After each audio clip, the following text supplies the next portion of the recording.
again, folks. It's the end of June, and welcome to another exciting episode of Malden Talks.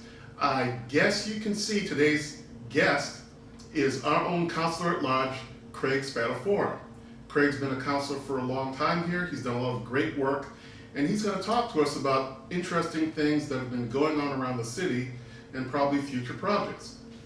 What I'd like to do is I'd like to ask Councilor Spadafora to introduce himself and tell us a little bit about yourself to start. Sure.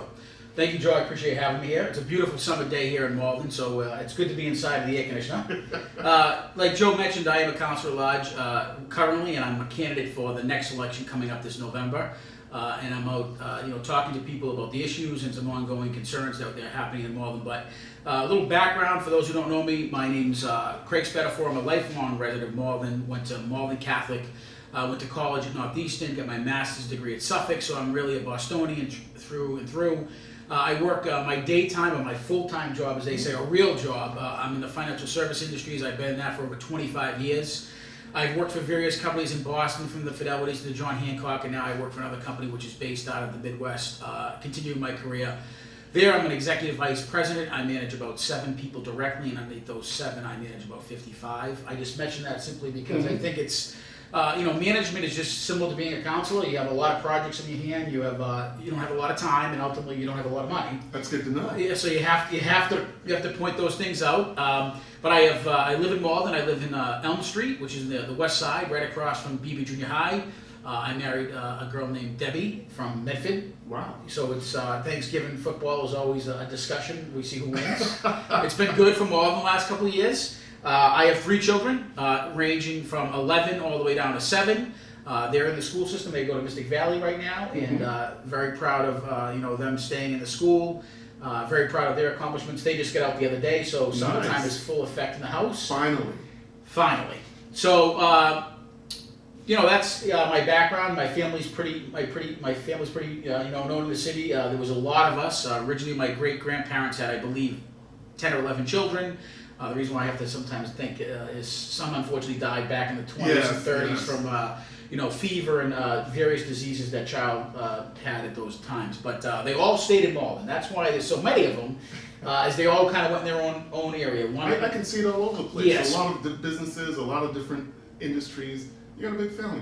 But let's move on. Yeah. If you could just a brief background, what do you think has been one of your biggest accomplishments as councilor in your entire time?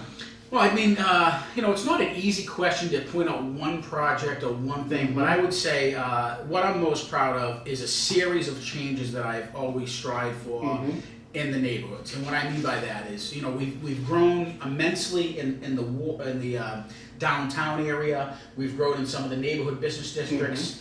And some people are just feeling we're busting at the seams there, and I understand that, but that's what those areas were originally designed for, to have growth there. Do I think we've reached a point? I think we have. We have to kind of take a step back. Yes, I do. But my biggest accomplishments, and I'll go back to the one I think everybody sees, but I want to talk about the ones I think that matter most to me, is things like increasing the parking requirements for single-family homes, increasing the size of a lot for a single-family home, looking at reducing the amount of pavement you can have, meaning you have to have a certain amount of green space, not only in the backyard and the front yard. And I know these sound silly and sometimes contrarian, but what's happening is, because of technology and because of the value of property in Malden and the surrounding communities, unfortunately developers have tried to squeeze in homes into neighborhoods or on side lots that there isn't enough parking for them. There's not enough green space, and that green space it's just not green space, Joe. It is runoff for water, and we always talk about the environment now. So that's a huge impact. So I've put a series of local ordinances that's made it harder to build single-family homes on smaller lots. Now, if you have a large lot, go ahead. That's what we want to see happen. Another one, again, going back to local ordinances, is the scale and the size of mountains and the degrees which you can have homes. And again, it sounds silly. This came from a couple houses that were built on the side of a mountain back in the 70s, and then the neighbors next door wanted to take down some of that mountain to add on or build another house. And what that created was erosion for that house. One case, the woman's fence fell down, and we had no grade We had no erosion control. We did, but it was based on from the 70s. Yes. And technology wasn't there you would never think you could take down that mountain, right? So now you can. So grading and erosion control and setbacks and side yards, all the stuff that would be boring to you unless you were trying to either build a house in the city of Malden or, unfortunately, you happen to be living next to an empty piece of property in Malden. I completely understand. Yes. Okay, so let's move on a bit. Yep. All right. Oh, can I have one thing? Sure. And the last thing I think is finally being on the council to see City Hall come down. That was, which is an easy accomplishment, but it was a team one. But I'm proud of that one too. It had to happen. It had to happen. So that was my final that's the big one. That's an easy one. I think the other ones to me have a bigger impact. Yes. Sorry to interrupt you. No, it's okay. Okay, typically I do my show a certain way. We're going to deviate a little bit from the normal format, and I'm going to throw out a couple topics that I haven't told the councilor about before, and then he's going to turn around, and then he's going to throw out a couple things at me, and I have no idea where it's coming from, and we're just going to wing it. Okay? What I'd like to know, just tell everybody. Yep. No, this is. Oh no, I'm right. I like the tough ones. No, it's not tough. Oh. Could you explain to everybody your position on the citywide parking permits? Yep. And what, how you feel about it. Just explain your position on that topic. Yeah, that's an easy one. I mean, I've been in full. I know it is. Yeah. I have been in full support of citywide parking in some form or fashion. I happen to live in the west end of Malden. I actually live in a commuter parking area right now. I don't have a parking problem, really. I mean, there's occasionally that people come down and they park there, but they get a ticket. We've done a great job. What I've seen happen, and this is a great subject because I think this is one of these things where it sounds boring, but it has huge implications. I understand, yes. The original purpose of looking at us doing a citywide parking program is because right now, I think since 1982, we've had commuter area parking areas. So that's Ward 4, which is around the Oak Grove area, small parts of Ward 5, I believe, parts of Ward 1, which is on the Everett border, parts of Ward 7, which is on the Everett border, parts of Ward 3, parts of Ward 2, and those are because they're near the Malden train station. So it's not new to the entire city. On this part, Joe, where you reside, it's somewhat new.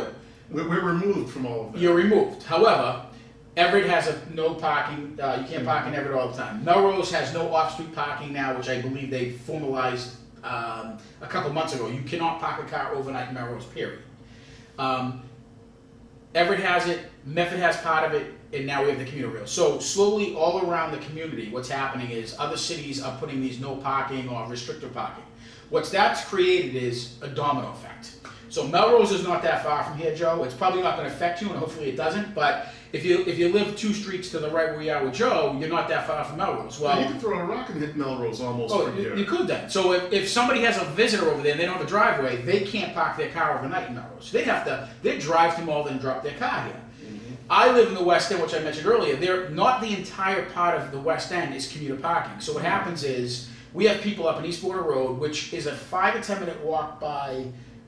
Walking to the Oak Grove train station. People are parking up there and walking down to the Oak Grove train station. And these are not residents. These are people from Melrose or Stoneham because they get free parking. So, but there's nothing we can do right now because there's no rule. So it's gotten progressively worse. Plus, there's more cars, right? Yes. People have more cars. Yes. The other thing that's out there is people want to say, Craig, it's another way for you to tax the residents. I've said this before on my 3 kids, and I don't like to swear my 3 kids. It is the idea is not to get more revenue. The idea is to create more parking for the residents of Malden. So the first 2 or 3 times we've done this, to be quite honest with you, there was going to be a dollar amount to cover some of the costs. I can say this now, and we've said it. We had a parking meeting 2 days ago. The program that we're proposing is there's no cost. Nice. None. So what has to happen, though, is you have to register your car in Malden to get a sticker. So if your car's registered in Malden, you automatically get a sticker, you're all set. The commuter zones will stay the same, which is you got to buy that sticker. So we're going to keep them separate. Non-commuter zone, commuter zone. Some wards, however, are going to change the commuter zone. Like Councilor Connor from Ward 2, his residents are dying to be part of that commuter zone. Yes. Because they're so close to the train station, like I said, it's a domino effect. So those residents might have, if that street becomes permit parking from a commuter zone, that will pay, you have to pay for a permit. If you have a car, you don't. So my biggest support of this is, there's a lot of cars, our communities and neighbors around us are coming up with these ideas. We'll hopefully allow residents to use their driveways, because we hear a lot of times that people own the house or they're renting it out and they don't let people use their driveway because they come here and park there. And the fourth thing I would say is, whenever it did this originally, they raised $400,000, Joe, the first year in new excise tax. Yes. So, because people would, people have a summer house in New Hampshire, or they have a summer house somewhere else, and it's cheaper to register their car there, so they do that. So what we're hoping to do is, you want to get a sticker, you live in Malden, you need to pay your excise tax in Malden, just like me and just like you. So I am in favor for a bunch of reasons. It's not to raise capital, it's not to punish the residents. What I want to do is allow a resident to pull up in front of his or her home 24 hours a day, and at least theoretically find a parking spot where they can park a car. This is the kind of information people need to know. Even though there was a meeting the other night, some people aren't going to hear And there's it. 3 more coming up, by the way. Good, you heard that. Great question. Okay, the other thing I want to ask about, another one bouncing around that sort of bothered some of the residents citywide. Yeah. Your position on astroturf versus natural grass. Yeah, That's a tough one, I think. Yeah, it's a tough one. How do you feel? I would say this. I am in favor of the turf, but only if we have the natural fibers that we've been talking about. So let me back up. I have a son who is 11 years old. I mentioned earlier, Mariano. He's played soccer his entire life in Malden. He's played for Malden. He's played for other town leagues. He's played for a travel team. There used to be a travel team at his age. It's no longer here. I would say every home game, he's on grass or turf, right? Yes. Depends where he plays. Every away game, he's on turf. Every other community's done it. And I'm not saying we rush to do it for that way. The headquarters for U.S. soccer, soccer is based out of Lancaster, Mass. They have, I think, 25 fields. Half of those fields are grass, half of them are turf. All the tournaments are played on turf. So my position is, I'm not downplaying the risk because I think it's important that people are heard. What my position is given the topography of that property, even if we put grass in, I don't think it doesn't work there. If it was Devon or Ambridge, I'd probably want the grass, right? Because it's a better slope. It depends on the location. It depends on the location. I think it depends on the use too, because anybody who has kids who play soccer this year, they realize the amount of rain. If you don't have to, soccer ruins the fields. I'm not going to defend soccer. Soccer and lacrosse, the way they work, they kill the fields. And because we live in an area where there's a lot of rain and there's mud, you put that amount of money in there, it could be gone in a year later. And my son's never played on turf on McDonald yet or on a Howard field because the older kids play there. So there's not enough turf space. There was, the beginning of this year, I think they missed 5 or 6 games because everything was closed. It was endless running. Endless running, yeah. So what I want to do is I want to make that a multi-purpose field. We need more fields involved to get the kids out to be more healthy. My wife's a nurse in Citywood, so it helps to have some inside there. I don't downplay the people that, I think those are the good questions you have to ask, but I also look at, sometimes you have to kind of look at the overall picture and say, we have to do this in a way that's responsible. Now, what I've said on the council too is, we're not going to put the crumb in. I'm not putting the rubber in. There's questions on that. There are other kinds. I took a ride to Winthrop. Winthrop has a field that uses the artificial turf, and they use coconut husk as a filler. The problem with coconut husk is, though, there's a problem with all of them, right? The coconut husk is you have to keep it wet because they blow away and dry, but they are natural. So they have water cans. They shoot water over it. They basically they spray it. Extreme. But they do it. But if that's what they have to do. And then there's Nike makes a product from old sneakers, right? So doesn't have all that petroleum in them. There's that one. There is this sand and silicone fill, and that's part of the council's decision is we're going to spend the money, at least from my perspective. If it's another $300,000, you spend the money and you put that more natural fiber in there. I could go with that. Yeah. Now, does it solve the heat map or the heat island? I don't know, but I've heard that the black crumb attracts the heat because of the color. Yes. And if you put in something that is a different material or a different color, it does reduce the heat. I can't solve for that one, but we're Rev's season ticket holders, which is the professional soccer team. We're going there tonight. They use turf, and I asked at one time, how is it hotter in the field? They really can't tell because they play at night. But my point is, I don't have all the answers for all of it, but that's my rationale. No, that's perfectly fine. Yep. Okay, now your turn. Something at me that you'd like to ask to know about, or you think the people should know about, whatever. All right. Any direction. So you've run a couple times for election. At least twice. A couple times. That's twice, right? You are a resident. You're very active. You kind of know what's going on in the city. What do you think? If you could change one thing today, what would you change about Malden? About Malden? Yeah, policy. I mean, obviously not location. From here going forward. Yes. Oh, you know what? I feel like I'll burn in hell if I say what No, I'm say it. No. Is it the trash? No. Okay. No, that's one of them. That's the trash has been a long-term thing I've railed against. Yep. That's kind of emotional.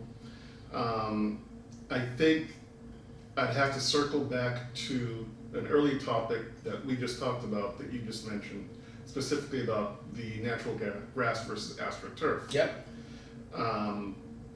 I have admittedly no scientific background. I have no rationale. For me, it's more of an emotional issue. Yep.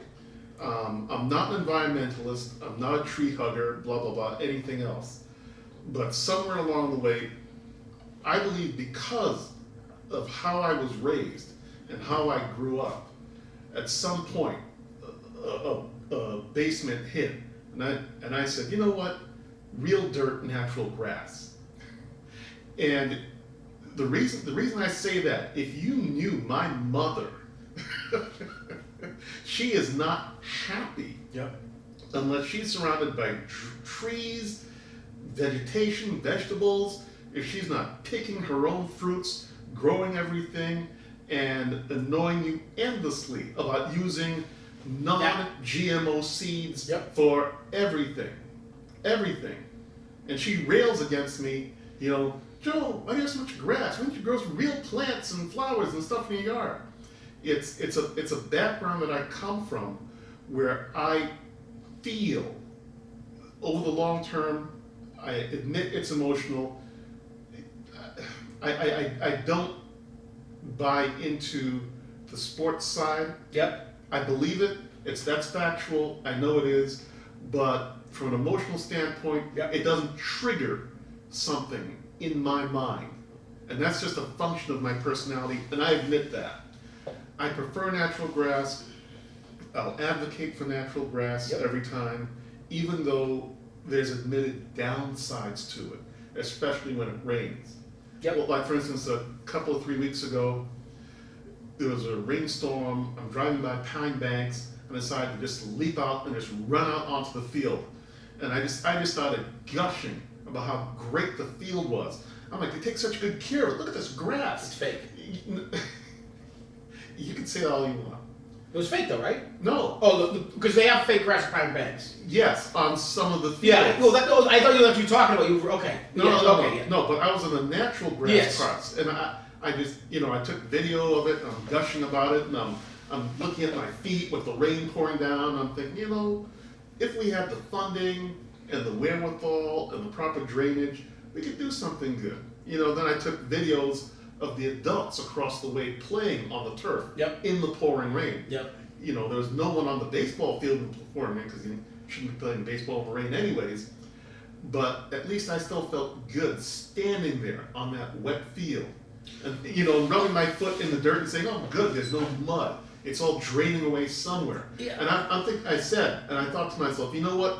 10 minutes after this rain stops, if they want to, maybe they can have a baseball game. Yeah. And that's how I feel about that. Yeah, so I would say this, Joe. I think, the way I look at it is, I hope it doesn't come across that the council's looking, we wouldn't, I've already heard this, we want to turf. I wouldn't turf, the only place I would turf is where we're going to have athletic fields, right? Like that, True. McDonald Stadium, we turfed. We didn't get one complaint from McDonald Stadium, not one. No, well. We didn't. No. And You're right. Yes. Do you know why?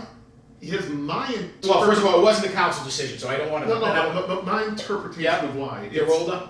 Yes. Yeah. You read my mind. Yeah, they're old. When I get You there. know, the teenagers, the adults, nobody cares. Do whatever. And Joe, I'm the first. I admit when you say like real grass, I completely agree. You know, I'm not a scientist. I don't have a medical degree, but I read a lot of stuff. And you know, they say part of the reasons why kids today have all these allergies is because they're not, the parents, including my wife and your friend, everybody puts on the bacterial stuff, right? Oh, I never I never use antibacterial They don't soap. give the kids peanut butter because everybody's allergic. And they say that has implications down the road because Yes. you've created this sterile environment that the kids don't eat dirt, they don't get sick in their body. You're reading my mind. You're reading my mind. Yeah. So, but what I'm saying is, like, I would never do that for Amridge or Deva because those fields, first of all, they're built in a way where they're not in the bottom there. Yes.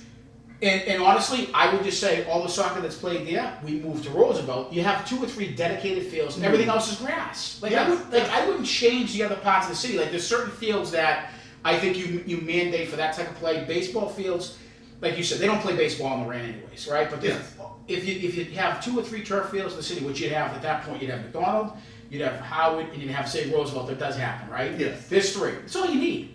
You're done. Well, you're right, but Yep. here's the feeling I have. Yep. The feeling is there's a push to get, quote, as many fields as possible converted to astroturf. You know, that's pretty open-ended, and people have said it, and I've got it on tape. Yeah, well, from my perspective, no. That's from my feeling is no. I would love to do. I know Councilor Connie wants to do Denver over with grass, but that's a huge endeavor. Huge. A lot of money. That can't be cheap. No, neither can Amridge, because the Amridge. But I wouldn't change that because the topography of the. When somebody made the comment that's like changing the res to astroturf. It's not the use. I would never do it there. In Pine Banks, in all fairness, they have a turf and they have grass. Yes. And it's built in a way that they can sustain. And that's why They have both. They have fine. Exactly right. And we looked at. That's why I think is I want something where we can have the little kids. We can have more soccer games. I know the sports factor, right? But then allow that field to be used more, and the other ones gets less use, so we can maintain it. The other thing, Joe, is we talk about it. This might come up later on. Is the city? One of the challenges is you can only raise property taxes 2.5%, and I'm not saying it in a bad way, right? But if I just tell people, you do the math, right? If I can only raise property taxes 2.5%, and my health insurance goes up 2%, and we give everybody in the city a fair raise of 2%. Yes. And so healthcare, the regular raises, and then your utilities go up, say 1%. You're already over your mark. You're right. So I know other councils have always said it. The DPW at one point, I think, had like 50 people in it back in the 70s. Oh, I've heard the stories over and over again. The DPW has like 15 to 20 people now. They're down. They're down. So and then you throw on, and I'm not saying in a bad way, then you throw the bike path on, which is a great accomplishment for the city. I think everybody should be proud to help doing that. And I was in the council when they used the meals tax money to help buy High Rock and Ward 6, which I think had huge implications in terms of not allowing development up there, keeping some green space. We helped with completing the bike path. Yes. But that stretch of the bike path, the Bobby Knox and the DPW, they maintain that in the winter and in the summertime. And there's just not enough people to maintain all this stuff. There's not enough people, and people say most of the landscaping in the squares that you see in the meridian strips. Yes. We have to outsource it. I wish we could find a way. Okay, well let's move on. What else do you want to throw at me? So I asked you what you would change. I would ask you your thoughts on Malden's growth factor in terms of commercialization and high buildings. What do you think? That's also emotional. Okay. Wow, I should have wrote these down earlier. Your head goes one way. Yeah. Your heart goes another. Yep. Originally, it was a feeling. It was a nice small town feeling here in Malden. What's inescapable, the reality is, because in my opinion of our proximity to Boston, yeah, it's just this growth thing that's coming out of Boston and all the surrounding towns like Malden. Yep. You could say, okay, no more apartments, no more vehicles, no more high-rises, no more this, that, and the other thing. Yep. But the reality is, in a strange way, you can't stop progress. Yep. You may not like it, but you can't stop it sometimes. Another thing I don't like is the excessiveness of technology, the Internet of Things, always watching and listening to everything, everybody, everywhere, and these self-driving cars that know everything about you. Sometimes it's too much, for somebody who's a little bit more old-fashioned like me. And so, you want to be in the dirt, right? You like the old, no, I get it. You want to drive your own car. You want to get money. Here's something I told my kids. Yeah. Your dad, you know your kids. When I was your age, when I was growing up, something I always told my kids. When I was young, we were dirt poor in the Caribbean. Didn't have shoes, didn't have electricity, we didn't have anything. If we wanted to play, you know what we played with? Like, no, rocks. Sticks and rocks. Yeah, break off a tree and rocks and throw. And we had a game because we had nothing.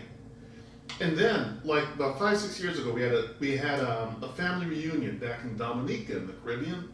Brought my kids, and during the day we'd open the back gate, and the kids would go out on the beach and play. My children, all their cousins, rocky beach. There was nowhere to go. There was no electricity. There was no Wi-Fi.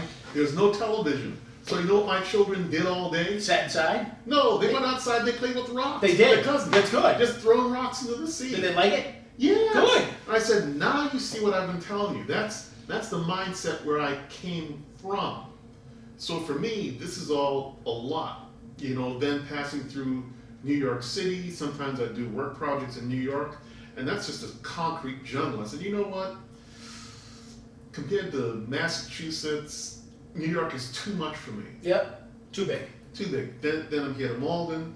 Now it seems like it's catching up to me with the growth and the density, and there's supposedly a large building project going in Melrose. In Melrose, next door, like 100 yards down the road. 40B project.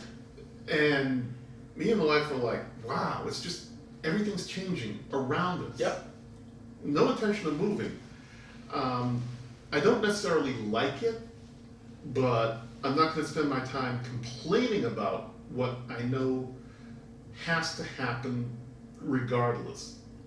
Because this is more of a philosophical answer than anything else. What's the alternative? No, you're right. We could talk about the city council, on Beacon Hill. Everybody can talk, but there's no real solutions, no real alternative. At some point, it's difficult to stop progress, whether we like it or not. I'm against a lot of the high-rise growth going on downtown, but I don't know how to say it. I don't know the right words. It's like que sera, sera. As far as I'm concerned, hang on to what I've got. You notice when you came here in my house, surrounded by a lot of trees. Yeah. Really leafy. In the summertime, everything grows off, and it kind of slightly cuts us off. So my wife and I almost feel like we're in the country. You like the country up here. You never know. No. We don't want to be in the country. We want to be in the city. Yeah, but you're almost in the country. Yeah. Yes. So it's like the best of both. So can I answer that? You go for it. So I completely agree with you in terms of you can't cut progress, right? Because there's always that delicate balance that unfortunately the world today is you need to grow to always stay prosper, yes. which unfortunately brings the word revenue attached to it, right? Ugh. Right? So it's not, you're not always doing it for the money, but unfortunately you have to do sometimes. Yes. What yes. I would just say though is, and I think most residents don't realize, is I just feel like Malden, unlike our neighbors, have grown where we've had these tall buildings.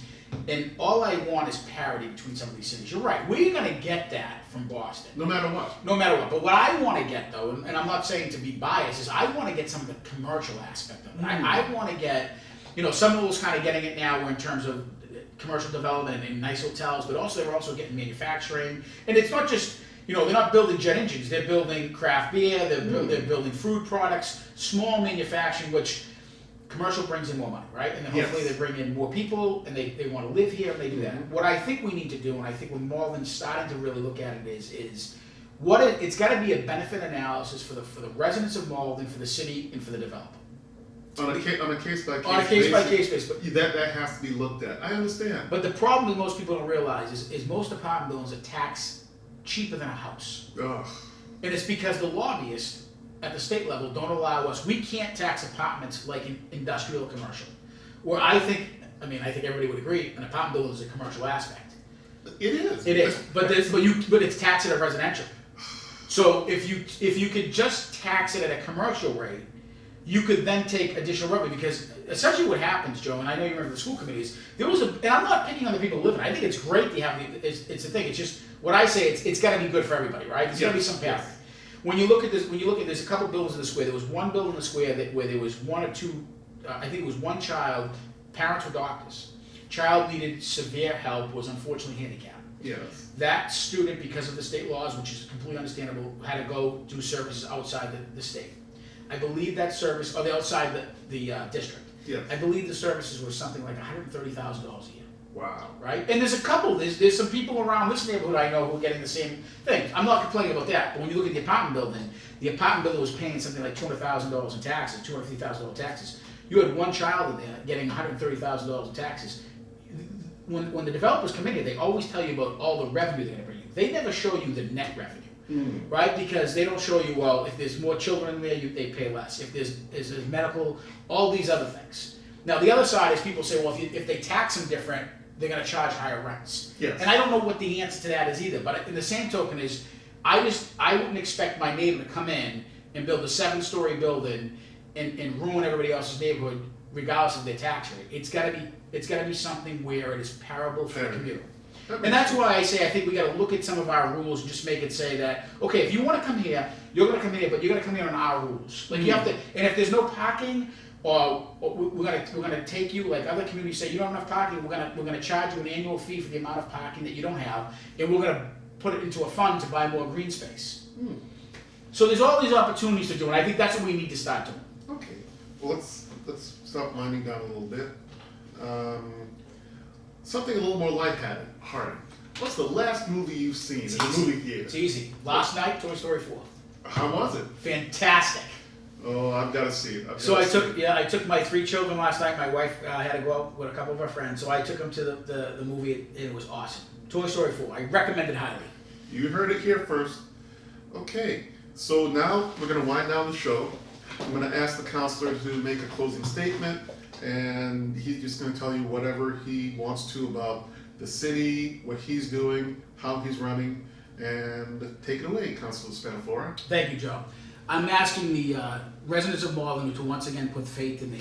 I've been a city councilor for many years now, and I said optimistically the last time I ran that I think Malden is on the cutting edge.